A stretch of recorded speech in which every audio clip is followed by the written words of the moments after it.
Meena Kaushik life style में आज का विषय है छोटी छोटी बातें। क्या आपके बच्चे छोटी छोटी बातें आपसे शेयर नहीं करते और आप बीइंग पेरेंट्स चाहते हैं कि वह आपसे सारी बातें शेयर करें और आप उनके मन की था ले सकें, ताकि उनके चेहरे पर मुस्कान हो और उनके पास कोई छोटी सी भी मुश्किल पास ना झांके, ताकि आप अपनी एक्सपीरियंस से उन्हें लबालब कर सकें। लेकिन जब बच्चे बड़े हो जाते हैं तो वह क्या सोचते हैं, यह पोस्ट आज। नमस्कार, मीना कौशिक लाइफ स्टाइल में आपका स्वागत है। आज का विषय छोटी छोटी बातें। क्या आप अपने बच्चों के साथ छोटी छोटी बातें शेयर करते हैं, लेकिन आपके बच्चे आपसे छोटी या बड़ी कोई भी बात शेयर नहीं करना चाहते और उन्हें अपने पेरेंट्स और अपने बीच एक डिफरेंस नज़र आता है उम्र का, सोच का, और उस समय आप कैसा महसूस करते हैं? क्या आपको उस समय ऐसा लगता है क्योंकि आप उनके मन की थाह लेना चाहते हैं, उनकी परेशानियों में झांकना चाहते हैं, लेकिन आपके बच्चे आपको अपने मन की थाह में घुसने तक नहीं देते? क्योंकि आजकल एक समस्या उभरी है, वह समस्या है मोबाइल। आप कहेंगे मोबाइल कैसे? मोबाइल से तो हम भी बात कर रहे हैं। तो मोबाइल आजकल एक ऐसा गुरु मंत्र मिल गया है, या फिर इसको कह लीजिए कि अकेलेपन में रहने का एक ऐसा यंत्र मिल गया है जिसको आप तपस्या कहते हैं, या फिर आप कह सकते हैं कि आप उसी में मस्त रहते हैं। आप सारी दुनिया मोबाइल में खोजते हैं। खास तौर से युवा पीढ़ी के नए बच्चे वो बिल्कुल ये नहीं चाहते कि हम अपने पेरेंट्स से अपनी कोई भी समस्या अच्छी बुरी शेयर कर सकें। तो क्या आप ऐसा महसूस करते हैं? अगर हाँ, तो यह पोस्ट आपके लिए, क्योंकि जैसे वो आपसे बातें शेयर नहीं करना चाहते, लेकिन मैं आपसे सारी बातें न सिर्फ शेयर करना चाहती हूँ बल्कि आपको सुनना भी चाहती हूँ। क्योंकि जब हमें एक मंच मिलता है YouTube जैसा, और इसमें करोड़ों की संख्या में हमारे व्यूअर्स होते हैं, तब एक रास्ता खुद ब खुद निकलता है। क्योंकि एक कैनवास होता है बड़ा सा, हम कहें कि बादल बरसने वाले हैं तो कोई नहीं समझेगा। मौसम का अनुमान लाख आपको बता दे, आप अलर्ट होने के लिए तैयार नहीं होते। खास तौर से युवा पीढ़ी के बच्चे, क्योंकि उन्हें लगता है कि हम ये जो बड़े लोग बात कर रहे हैं ये हमेशा सिली बातें करते हैं, और वो आपके बातों पर हंसते हैं, अपने फ्रेंड्स को बुलाते हैं। आप छोटी सी उनसे यही पूछ लीजिए जब वो चलते हैं, हाँ बेटा आप कहाँ जा रहे हो, बेटा हो या बेटी, मतलब ये कोई आप डिफरेंस नहीं कर रहे आज की डेट में। तो शाम के 7 बजे हों, 8 बजे हों, 9 बजे हों, तो आपके बच्चे आपको बताना पसंद नहीं कर रहे। आज के खास तौर से जो आज का दौर आया है, उन्हें कौन नियंत्रित कर रहा है? उसमें आपके बच्चों की गलती नहीं, उनको एक मोबाइल नियंत्रित कर रहा है। और जो सो कॉल्ड उनके फ्रेंड्स बन जाते हैं दूर दराज बैठे हुए किसी भी सोशल मीडिया पर, मैं किसी एक का नाम नहीं ले सकती, तो वो उनको अपनी कठपुतली की तरह नियंत्रित करते हैं। अब वो चोट भी लगती है, अगर आपके बच्चे की ठोकर भी लग जाए तो वो दवाई तो बेशक आप उनके सामने लिए खड़ी हों या खड़े हों, मम्मी पापा भाई, लेकिन वो व्हाट्सएप पर बता किसी और को रहे होते हैं, और चोट के जो निशान है, हल्का सा खरोंच भी वो किसी और को बता रहे होते हैं, जबकि वो कुछ करने वाले नहीं हैं। दूर जो बैठे हुए हैं वो आपका कहीं ना कहीं आपके मन को कंट्रोल कर रहे हैं। उनकी जो मीठी मीठी लुभावनी बातें हैं, उसके पीछे का मकसद बच्चे नहीं समझ पाते, क्योंकि पेरेंट्स को ऐसा लगता है वो बच्चे हैं, और बच्चे ये समझते हैं कि हमारे माँ बाप वृद्ध हो चुके हैं, इनकी सोच कंजर्वेटिव हो चुकी है। और अगर उनको कोई समझाने की कोशिश करता है तो वो कहेंगे कि आपने इस दुनिया में आकर क्या कर लिया, कौन से तीर मार लिए। तो आप कहेंगे कि ऐसा नहीं है, तो आप सच में आप हमें शेयर करिए कि क्या वास्तव में ऐसा है या नहीं है, क्योंकि हमारे तमाम दर्शकों ने मीडिया में, पत्रकारों में, रिश्तेदारों में, समाज में, क्योंकि जब उठना बैठना होता है तो वो छोटी से छोटी बात पर बेटा और बेटियों के बारे में चिंता ज़रूर करते हैं। हर एक के पेरेंट्स जब अगर कोई गलती से पूछ ले कि बेटा क्या कर रहा है, अब तो शादी की उम्र हो गई है, तो करियर भी बन चुका है, करने वाले होंगे, तो उनके पिता का मन एकदम से उदास सा हो जाता है और वो कहते हैं क्या बताएं, खिसियाकर बोलते हैं क्या बताएं। वो तो कहते हैं हम तो अच्छे से समझ कर बात करेंगे, किसी से साल 2 साल, यानी कि किसी की लड़की के साथ 1-2 साल वो पहले बिताएंगे। और अगर किसी की लड़की से पूछे तो वो भी यही कहते हैं हम मैरिज क्यों करें किसी अनजाने व्यक्ति से, जब तक हम किसी को ठोक बजाकर अच्छे से ना देख लें, समझ लें। तो आज जो चर्चा चल रही है ये तमाम लोगों के चिंतन पर चल रही है, क्योंकि जब भी मीना कौशिक लाइफ स्टाइल पर कोई एक सब्जेक्ट आता है तो मैं गंभीरता से उस पर चिंतन करने के लिए ऑडियंस पर ही छोड़ती हूँ कि इस बारे में आपकी क्या राय है। उन्हीं के जवाब और उन्हीं के प्रश्न, और बच्चों को भी कुरेदने की कोशिश की जाती है, लेकिन आजकल के बच्चे अपने जो कंट्रोलिंग पावर है वो आपको तो बिल्कुल नहीं देने वाले, यानी पेरेंट्स को, वो दे देते हैं कहीं सोशल मीडिया पर जो उनके सो कॉल्ड फ्रेंड हैं। वो एक एक बात बताते हैं, आज हम इंटरव्यू देने जा रहे हैं, आज हमारी जॉब लग गई है, आज हमारी इतनी सैलरी है, आज हमारे पेरेंट्स घूमने जाने वाले हैं। और जैसे ही उधर मैसेज आता है आप तैयार लगेज लिए हुए खड़े हैं, लेकिन उधर आपके बेटा बेटी बहू लगे हुए होते हैं, उनका तड़ातड़ जवाब चल रहा होता है, व्हाट्सएप चल रहा होता है फटाफट, और उधर से जैसी गाइडेंस मिलती है वो ऐसे करते हैं जैसे कि कोई माफिया वगैरह होते हैं ना, जैसे कहते हैं डॉन। और आप कहेंगे फ्रेंड्स भी ऐसे होते हैं क्या? तो आज मैं उसी विषय पर आ रही हूँ कि फ्रेंड्स कैसे होते हैं, ये भी मुझे तमाम लोगों ने शेयर किया है।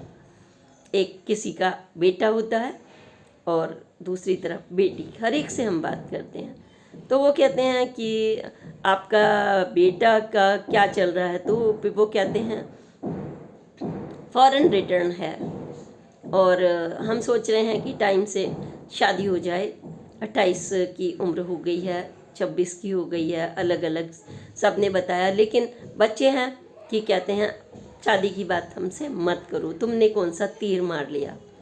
और जब वो ये कहते हैं तुमने कौन सा तीर मार लिया, तो वो माँ बाप को डिमोरलाइज करने की पूरी कोशिश करते हैं, क्योंकि उनके हाथ में रिमोट है, सोशल उनके हाथ में मीडिया है, और वो ये भी धमकी देते हैं हम भाग जाएंगे, हम चले जाएंगे घर छोड़कर, कनाडा चले जाएंगे, दूसरे राज्य में चले जाएंगे, अमेरिका चले जाएंगे, और हम विदेश चले जाएंगे, हम मतलब अलग अलग नाम लेके आपको डराती हैं, और आपकी बोलती बंद हो जाती है, आपके मुंह पर टेप लग जाता है। क्यों लग जाता है? पहले माँ बाप तो एक थप्पड़ मार दिया करते थे या घूर के देख लेते थे, तो मजाल है कि पेरेंट्स उनकी तरफ बच्चा देख भी ले, अगर कह दिया आंखें घूर के कि तो यस नो तो नो, तो वो जमाने लग गए हैं। क्योंकि उस समय आपके हाथों में बच्चे के ना तो पैसा होता था और ना ऐसे लुभावने और साइबर क्राइम वाले लोग होते थे। आज जो फ्रेंड्स बन रहे हैं उनका बहुत बड़ा नेटवर्क होता है, वो एक सामान्य कैटेगरी के फ्रेंड्स नहीं होते, क्योंकि वो अनजाने हैं, ये भी नहीं वो कॉलेज के पढ़ने वाले हैं, ये भी नहीं वो स्कूल के पढ़ने वाले हैं, उन्हें तो आप भूल जाते हैं, पढ़ के चले गए। और वो उसमें आप ये मत सोचना कि लड़की को लड़का ही बहका रहा होगा या लड़के को लड़की ही, उनके अपने दोस्त बन जाते हैं, वो लड़कियां भी बन जाती हैं, उनको नचाती हैं, एक कई साल खर्च करवा देती हैं बच्चों के, और ऐसा हुआ है। और 1 साल 2 साल 3 साल 4 साल 7 साल, और वो शादी के बारे में भी उनको डिमोरलाइज करते हैं कि अरे तुम कौन से ज़माने में जी रहे हो, आजकल शादी की क्या ज़रूरत है, लिविंग रिलेशनशिप रखिए। और क्योंकि ताकि उनकी चांदी बनी रहे खुद की। और अच्छा वो कहते हैं, और फिर दूसरी बात वो ये भी कहते हैं शादी की ज़रूरत क्या है। बच्चे भी यही कहते हैं शादी की ज़रूरत क्या है। एक तरफ तो उन्हें शादी की ज़रूरत नहीं, दूसरी तरफ वो 1 घंटा या 2 घंटा नहीं, 12 घंटे, 14 घंटे, 15 घंटे और पूरे लगातार दिन रात 2 बजे 1 बजे लगे ही रहते हैं। अगर ऐसा नहीं है कि उनको शादी की ज़रूरत नहीं है, पार्टनर की ज़रूरत नहीं है, तो फिर वो कौन सी आरती करते हैं, कौन सा हनुमान चालीसा करते हैं, यह प्रश्न आपके मन में आता है। क्योंकि बीइंग ए पेरेंट्स आप भी समझदार हैं कि कोई इतना लंबा आपके बेटा से, बेटी से, बहू से या किसी से बात कर रहा है यंग उम्र के बच्चे से, तो वो क्यों कर रहा होगा। तो आपको पता है आप उनको टोकना चाहते हैं, रोकना चाहते हैं, लेकिन आपके दरवाजे बंद हो जाते हैं। आप उनके मोबाइल को छू भी नहीं सकते, उसमें पासवर्ड होते हैं, वारे पासवर्ड। क्योंकि पासवर्ड की ऐसी दुनिया है कि वो आपके हाथ में नहीं। हाँ, आपका मोबाइल ज़रूर खुला होना चाहिए, चाहे वो आपका अकाउंट हो, चाहे वो आपका नंबर हो, चाहे आपके पैसे का हो, आपके घर की चाबी हो, वो नहीं खुलेगा तो बच्चे आप पर गरजने लगते हैं। आप ओपन बुक हैं इस उम्र में भी, चाहे आप कितनी भी उम्र के हो, आप उनके सामने खुली किताब की तरह हैं, लेकिन बच्चे बंद किताब की तरह हैं। आप उस समय महसूस कर रह जाते हैं। कितना भी कोशिश कीजिए, आप सोचते हैं हमारा बच्चा विदेश में नौकरी ना करे या दूसरे राज्य में ना करे, अकेले कौन ध्यान रखेगा। आपसे तो वो एक चाय भी, कॉफ़ी उठते ही खुद मांगते हैं, पानी भी गर्म करवाते हैं, झाड़ू तक नहीं टच कर सकते, गंदा कितना। कोई सामान उनके खाया हुआ रैपर पड़ा हुआ है वो खुद भी नहीं उठा के रख सकते। अब तो आपको लगता है कि हमारे बच्चे तो बिल्कुल कुछ कर ही नहीं सकते। आपको ऐसा फीलिंग आती है क्योंकि वो पूरी तरह से घर में आप उनके एक तरह से जिन हैं कि पानी गर्म कर दो मम्मी, पापा ये कर दो, पापा हमारे लिए गाड़ी बुला दो, पापा हमारे लिए कर दो, पापा अकाउंट खुलवा दो, पापा हमारे पैसे डाल दो गूगल में, ये कर दो। मतलब उनका आदेश आप पर चलता जाता है, चलता जाता है। आपके पास पैसा नहीं है, आप अरेंज करते हैं कहीं से भी, आपकी कम सैलरी है या फिर आप समय नहीं दे सकते तो भी आप करेंगे, क्योंकि आपको लगता है कि आपका बच्चा आपके हाथ से निकल जाएगा। सच भी है, क्योंकि उनके लिए तो बाहर ग्रैस्प करने के लिए, पकड़ने के लिए एक वो वाले पेड़ बैठे हुए हैं बाहर, जो जादुई पेड़ को इनके नाम से हम जिसे जाना करते थे कहानियों में, लेकिन वो एक प्राकृतिक पेड़ होते हैं जंगलों में कि अगर वहाँ पर उनको गलती से कोई कीड़ा भी बैठ जाए वो उसको निचोड़ के ही नीचे फेंकते हैं। या फिर पेड़ भी ऐसे होते हैं कि आदमी उनके नीचे से निकल जाए तो वो पूरा मकड़ जाल अपना ऐसे ग्रैस्प कर लेंगे अपनी टहनियों में, निचोड़ के ही फेंकती हैं। तो इसी तरह से वो निचोड़ने का जो चलन है सिर्फ पेड़ों में नहीं है, वो एक आपराधिक प्रवृत्ति में दोस्ती के नाम पर पनप रहा है। I love you, I am your real friend. आप मेरे पर ट्रस्ट नहीं करेंगी क्या? आप मुझ पर ट्रस्ट नहीं करते क्या? ट्रस्ट शब्द का इस्तेमाल वो भर भर के करते हैं, बच्चे भी और वो लोग भी। जब वो बच्चों को ग्रैस्प कर रहे हैं तो वो अपने आपकी पूरी हिस्ट्री ले लेते हैं। अब माँ क्या करती है, माँ पिता है या नहीं है, माँ है या नहीं है, भाई है या नहीं है। क्यों? वो तो वैसे भी पता ही चल जाएगा जब आप 12 घंटे, 14 घंटे, 20 घंटे, 24 घंटे बात कर रहे हैं। क्योंकि एक माँ बाप जब हैंडीकैप महसूस करते हैं तो वो हुए ना हुए के बराबर हैं, क्योंकि उन्हें डर है हमारा बच्चा हमारे हाथ से निकल जाएगा। और मैं इसमें गलत कह रही हूँ तो आप बताइए, क्योंकि मुझे जो शेयरिंग दी है सब ने, वो अक्सर यही दी है कि उन्हें चुप हो जाना पड़ता है। आप बढ़िया से बढ़िया उनके सामने खाना बना कर रखते हैं, वो खाते भी हैं, लेकिन 1 घंटे बाद, आधे घंटे बाद, 15 मिनट बाद उनका जो ऑनलाइन फूड है वो आना ही आना है, क्योंकि उन्हें बाहर का ही अच्छा लगता है। आप कितना भी पौष्टिक दीजिए, अच्छे से अच्छा वो खाएंगे, तारीफ भी करेंगे उस समय, लेकिन 2 घंटे बाद कहेंगे ये घर का खाना होता है क्या, टाको अच्छा होता है। एक क्या टाको बेला है, एक पापड़ जैसी कोई चीज़ होती है, उसमें बचे हुए राजमा भर दिए, बैंगन भर दिए, सब्जी भर दी, गंदी सी चटनी भर दी, आपके 300 रुपये निकल गए और अब खा रहे हैं, आधा फेंक रहे हैं डस्टबिन में। क्यों नहीं खाया? पेट भरा हुआ था, पेट भरा हुआ था। आपको ऐसे कहेंगे पैसा किसका जा रहा है? आपका जा रहा है। अच्छा, अगर आप पैसा नहीं देते तो वो बच्चे कहते हैं तुमने ज़िंदगी में क्या किया, तुम कहाँ से अरेंज करते हो, पैदा तुमने किया है या हमने तुम्हें किया, ये तुम्हारा कर्तव्य है। तो उस समय जो संविधान बना है, उस समय वो तो उन्होंने नहीं पढ़ना कि गिव एंड टेक का संविधान होता है हमारे। जब हम कर्तव्य की बात करते हैं, अधिकार की बात करते हैं, तो कर्तव्य संविधान में पहले शब्द आता है।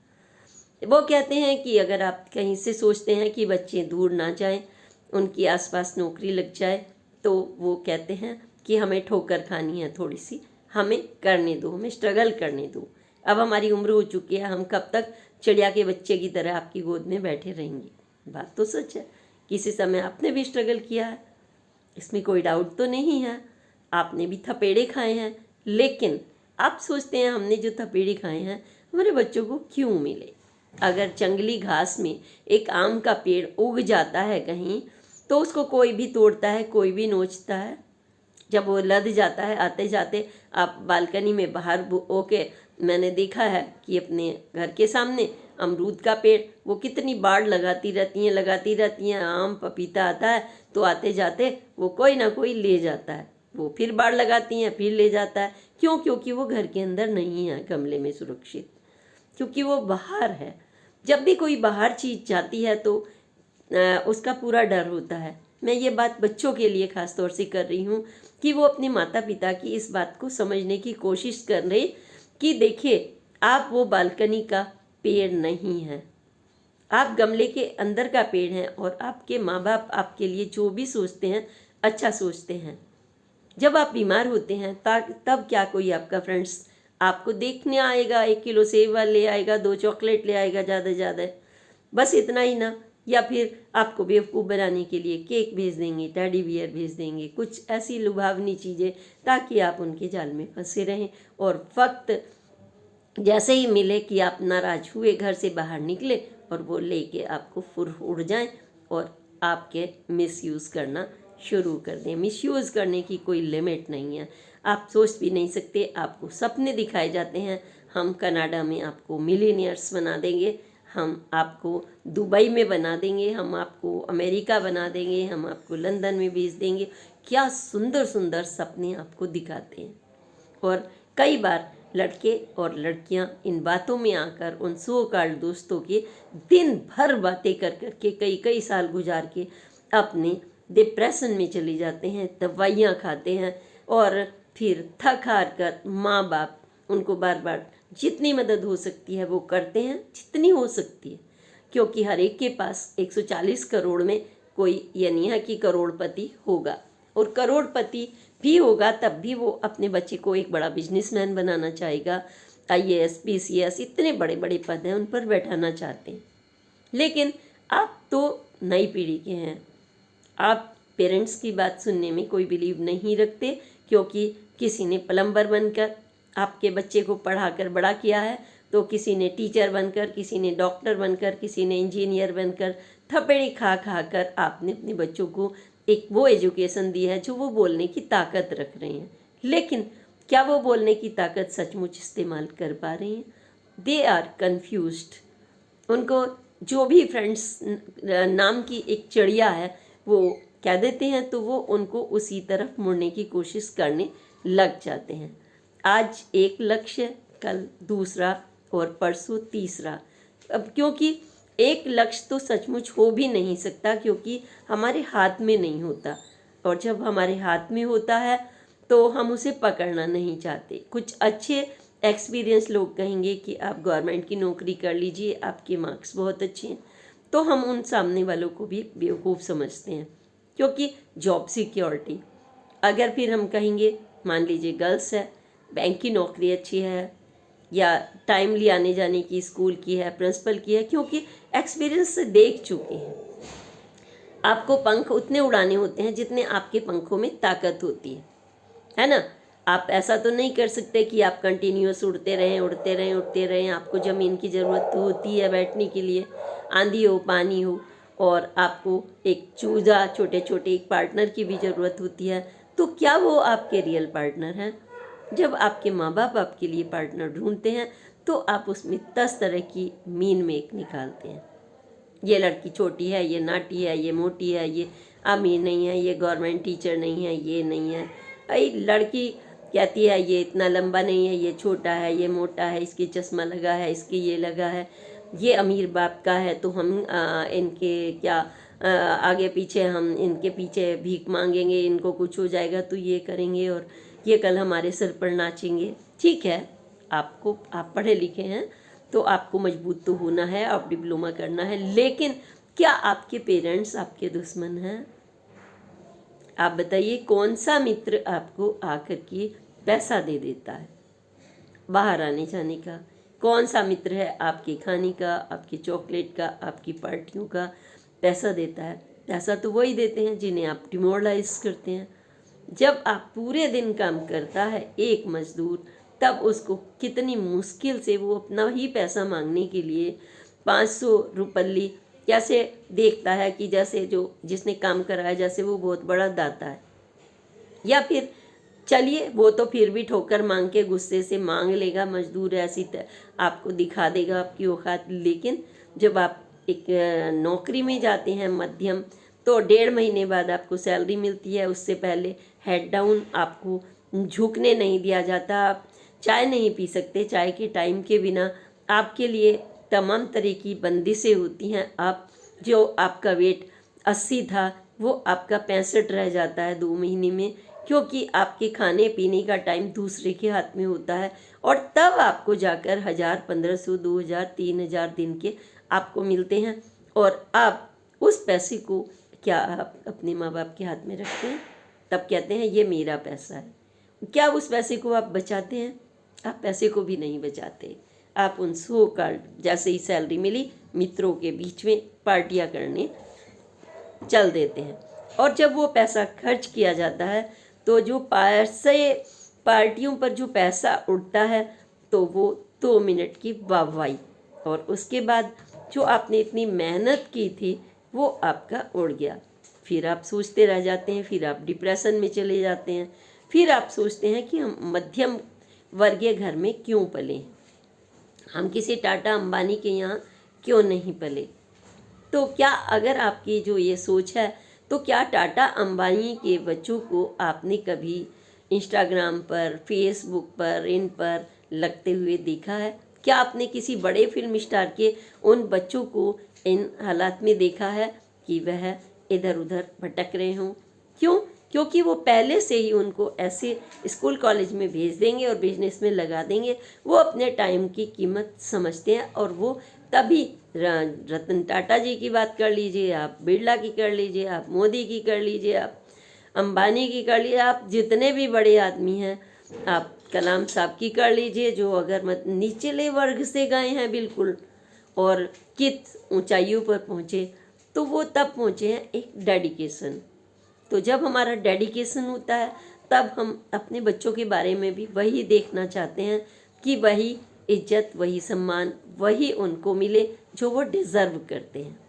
क्योंकि जब हमारा समय इतना महत्वपूर्ण है, जिसने टीनेज उम्र में ले करके और अपनी तपस्या कर ली, एक कहावत हमने सुनी है, और हमारे एक सर हैं जो IAS कोचिंग पढ़ाते हैं, वो हमेशा कहते हैं उन बच्चों को कि जिसने अपनी ज़िंदगी में जो 12th से लेकर के ग्रेजुएशन ME के बीच के समय, जिसने अपना पूरा समय दोस्तों को एक तरफा करके डेडिकेशन में लगा दिया, पढ़ाई में यानी, और करियर के लिए, तो ज़िंदगी उनके पीछे पीछे भागती है।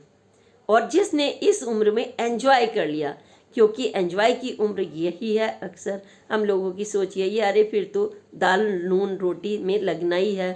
तो जिसने ये सोच लिया, तो उनके शब्द मेरे मन में बार बार आते हैं जब वो बोलते हैं, वो अक्सर बोलते हैं ये बातें जब बच्चों को इंस्पायर करते हैं कि जिसने इस ज़िंदगी में मौज ले ली, फिर वो ज़िंदगी भर मौज उनके पीछे भटकती नहीं।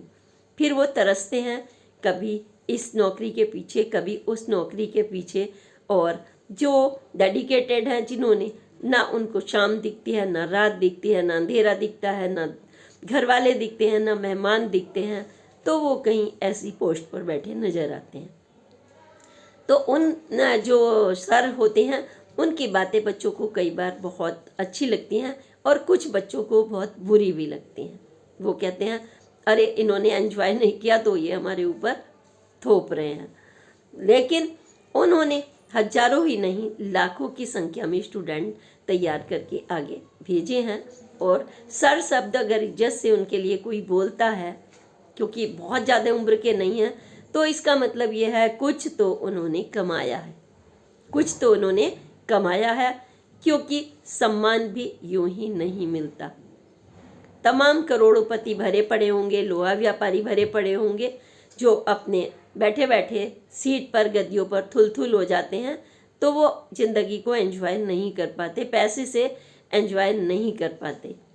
तो उनके बच्चे जो वो फैसिलिटी उनको देते हैं, तो वो इसलिए देते हैं बड़े बड़े कॉलेज में बैठ कर के, क्योंकि वो तो दुकान पर बनिए बनकर बैठ गए, लोहा व्यापारी बनकर बैठ गए, फैक्ट्रियों में अपनी ज़िंदगी को धूल में उन्होंने झोंक दिया, ताकि वो एक चमकते सूरज की तरह सक्सेसफुल हो सकें और वो उनका एक लक्ष्य निर्धारित हो सके और वो अपने निर्णय के खुद मालिक हों। वह किसी मतलब यह ना हो कि जैसे वक्त की जो कठपुतली होती हैं वो उसको उनको नचाती रहे। और इसी लक्ष्य के साथ जब पेरेंट्स चलते हैं तो जो बीच का डिफरेंस है वो हर जगह ऐसा नहीं है कि आता है। कुछ पेरेंट्स बहुत तारीफ़ करते हैं, वो कहते हैं कि हमारे बीच में बिल्कुल मित्रता से भी बड़ा नाता है। उन्होंने हमसे शेयर किया कि वो कहते हैं कि हम अपने बच्चों के साथ शुरुआती दौर से मित्रवत हैं। हम यह बात भी करते हैं बेटा ये लड़की कैसी लग रही है, दूर से मतलब हंसी ठिठोली भी करते हैं जैसे मित्र गण करते हैं, और उनकी मम्मी भी ऐसे ही करती है। तो वो कहते हैं कि हम ऐसा नहीं, और हाँ ख़ास तौर से उन्होंने ये भी बताया कि हम ये कोशिश करते हैं उन्हें ये पता रहे कि ये पैसा हम कहाँ से लाएं, क्योंकि उन्हें पता रहे कि पैसे की कीमत क्या है, किस तरीके से आता है, और अपने पैसे को हम मुट्ठी में बांध कर रखें। क्योंकि जब आपके पास 50 रुपए किराए की नहीं होते तो हम किसी से 10 रुपए भी कम पड़ जाएं तो वो ऑटो वाला हमें लेकर नहीं जाता। तो इसका मतलब ये है कि पैसे की महत्ता को इसलिए समझना पड़ता है। और तब हम सिक्योरिटी की बात करते हैं कि एक परमानेंट पैसा हमें मिलना चाहिए, जादुई पैसा नहीं। क्योंकि जब हम बात करते हैं कि लक्ष्मी जी की कृपा हो, सरस्वती जी की कृपा हो, और हमारे पास बजरंगबली ताकत की जब हम धार्मिक आस्था से इसे जोड़ते हैं, तो सरस्वती का मतलब और गणेश जी का मतलब विवेक से है, सिर्फ धन धान्य से नहीं है कि माँ बाप ने पैसा दे दिया, करोड़ोंपति हैं, या माँ बाप ने उनको पढ़ा दिया और वो उसका विवेक नहीं कर पाते। जैसे वो ये भी चाहते हैं, जैसे भगवान शंकर के 2 बेटे हुए, गणेश जी और कार्तिक, तो उन्होंने कहा कि ज़्यादा प्रतिभावान कौन, पहले उसी की शादी होगी। भाई शादी क्यों जोड़ते हैं? क्योंकि ये चक्र है सृष्टि का। जैसे हम आम का पेड़ बोते हैं तो अगली गुठली पैदा होगी तो वो अगली गुठली भी पैदा होगी। तो ये प्रकृति का एक नियम है, ये अनिवार्य नियम प्रकृति का है। और हम एक दूसरे से प्रभावित भी होते हैं, जैसे मेल फीमेल, बात करने से लेकर ताकत तक, काम करने से लेकर अलग अलग क्वालिटीज ईश्वर ने बनाई है। तो जब हम इन बातें करते हैं कि सरस्वती माँ की किन पर कृपा है, तो वो भगवान ने आपको बरसी है कि आप अपने हर जो ज्ञान है उसको धरती से लेकर आसमान तक उसको बढ़ाते रहें। जब हम गणेश जी की बातें करते हैं तो हम व्यवहारिक बातें भी करते हैं कि सर्वप्रथम कौन। तो वो उन्होंने कहा कि भाई आप ना धरती का भ्रमण करके आइए। माँ पार्वती और शिव ने एक छोटी सी परीक्षा लेनी चाहिए। जीवन में परीक्षाएं तो करनी ही पड़ती हैं। जब 2 बराबर के बच्चे खड़े हुए हैं और दोनों को एक चीज़ देनी है, तो आप देखते हैं कि कौन क्या संभाल सकता है, आप उसको वही देंगे। एक आदमी अगर किचन संभालता है तो आप उसको किचन देंगे, एक आदमी के पास पावर है तो आप उसे दरवाजे पर खड़ा कर देंगे कि भाई यहाँ पर कोई गलत आदमी एंट्री ना कर ले। तो उन्होंने कहा भ्रमण करके आइए, दोनों बच्चों को आदेश दिया और अपने को मयूर संघासन जो उनका था उसको वाहन दे दिया और एक को मूसक दे दिया। अब चूहा कितनी दूर तक जा सकता है आप सोचिए, वैसे भी उनका भारी भरकम शरीर। तो उन्होंने सोचा कि ये कुछ तो युक्ति लगानी पड़ेगी, और उन्होंने जो बड़ा बेटा था उन्होंने फटाफट अपनी माँ की आज्ञा ली और घूमने के लिए चल दिए, भ्रमण के लिए। लेकिन उनके दिमाग में ये था मुझे भाई को नीचा नहीं दिखाना है, प्रति मैं थोड़ा सा विलम्ब से जाऊंगा ताकि मेरा छोटा भाई जीत जाए, प्यार दोनों में इतना ही। और माता पिता का इरादा ये कि हमारे बच्चे हमसे भी ज़्यादा आगे पूजे जाएं, क्योंकि हम सृष्टि के रचयिता है, वो हमसे पीछे ना रहें। तो गणेश जी ने युक्ति लगाई कि मैं माँ बाप से दूर होकर के तो नहीं जा सकता, क्योंकि जो सृष्टि के नियंता हैं मैं उनके ही पास रह करके इर्द गिर्द और उन्हीं के संरक्षण में और उन्हीं की सेवा करके मैं सर्वप्रथम रहना चाहता हूँ। और वो चिंता में हुए और उन्होंने नारद मुनि जी से अपना ये मंत्रणा की और बाकी देवताओं की भी मंत्रणा, और उन्होंने 7 चक्कर अपने माता पिता के आसपास लगाए और बोले आप ही मेरी पृथ्वी हैं, आप ही मेरे आकाश हैं, आपसे ज़्यादा कौन गाइड कर सकता है जो दुनिया भर को गाइड करता हो। माता पिता बहुत प्रसन्न हुए और उन्होंने उसी दिन उनको सर्वप्रथम घोषित करा तुरंत कि हम जो भी शिव का पूजन करें उससे पहले मेरे बच्चे का पूजन होगा, क्योंकि वो कभी भी बड़े नहीं होना चाहते माँ बाप, वो चाहते हमारे बच्चे आगे रहें। तो आज भी गणेश जी का पूजन पहले होता है। और कार्तिक जी उनके शिव महिमा के लिए भ्रमण पर निकल पड़े, वो लक्ष्य कर चुके थे अलग। लेकिन गणेश जी का ये लक्ष्य था कि माता पिता से बड़ा कोई नहीं है, तो वो अग्रणी बन गए। तो यही बात आज भी फिट होती है कि कुछ बच्चे विदेश चले जाते हैं, बाहर चले जाते हैं, तो वो ना तो बच्चों को कोई वहाँ पर देखभाल करने वाला है ना पेरेंट्स की, और एक अलग थलग सी दुनिया बस जाती है।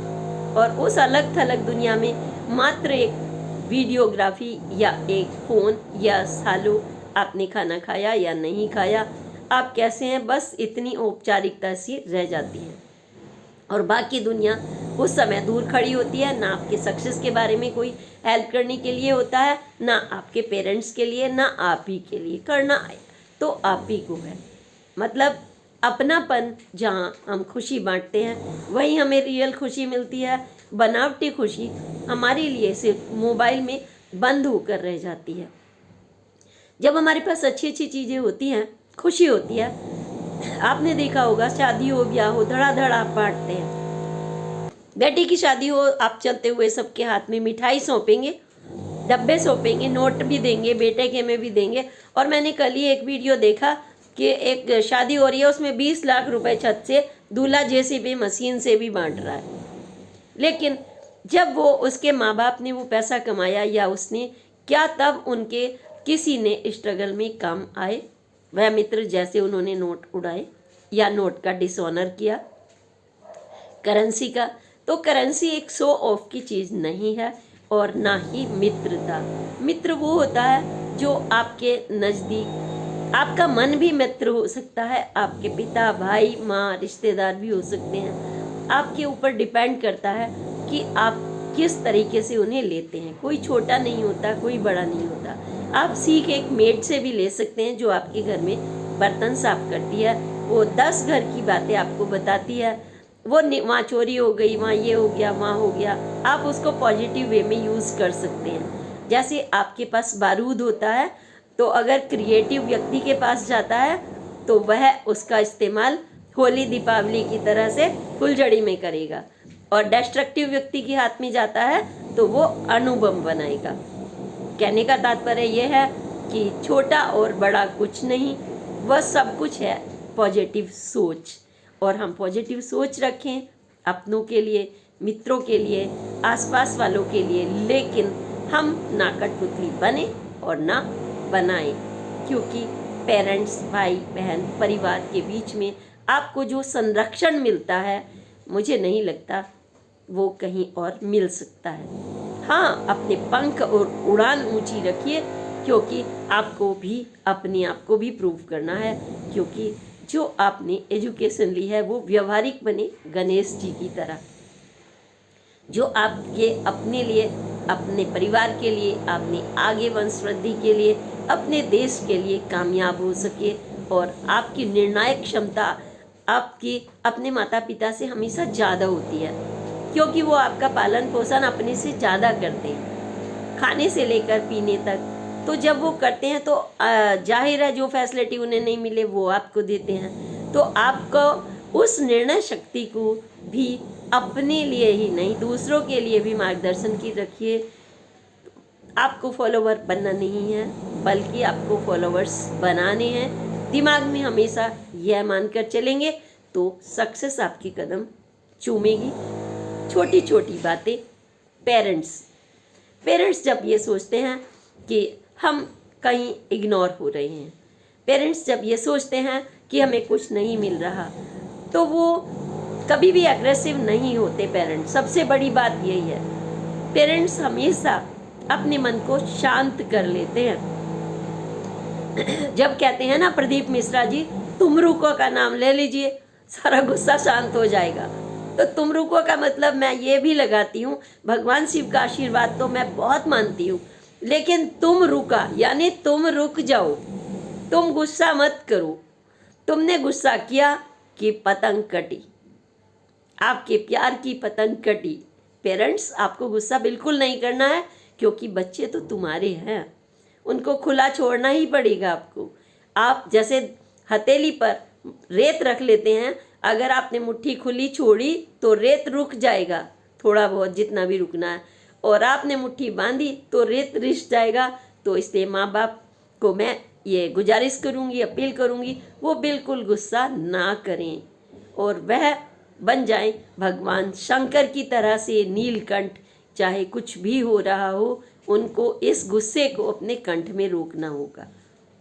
आपको कंठ में आपने रोक लिया तो सोच लीजिए आपने सफलता प्राप्त कर ली, और बच्चे भी आपकी बातों को अवश्य सुनेंगे, क्योंकि ऐसा नहीं है कि उनमें प्यार नहीं होता, प्यार होता है, लेकिन कभी कभी जो बाहर की हवा होती है वो प्रभावित कर देती है। ठंडी हवा जब झोंका देती है तो वो सबको अच्छी लगती है, लेकिन उन हमें थपेड़ों का नहीं पता होता जो गर्म हवा, कीचड़ और इससे गुजर गुजर के निकलता है, क्योंकि वो बालकनी में अच्छी लगती है, घर के कमरों में बंद बैठकर अच्छी लगती है, मोबाइल से अच्छी लगती है, लेकिन जब बाहर जाते हैं तो बहुत कुछ हमें देखना पड़ता है, एक एक कदम फूंक फूंक कर रखना पड़ता है, क्योंकि आपने खुद भी देखा होगा, बीइंग बड़े होने के नाते आपने ये सब देखा है।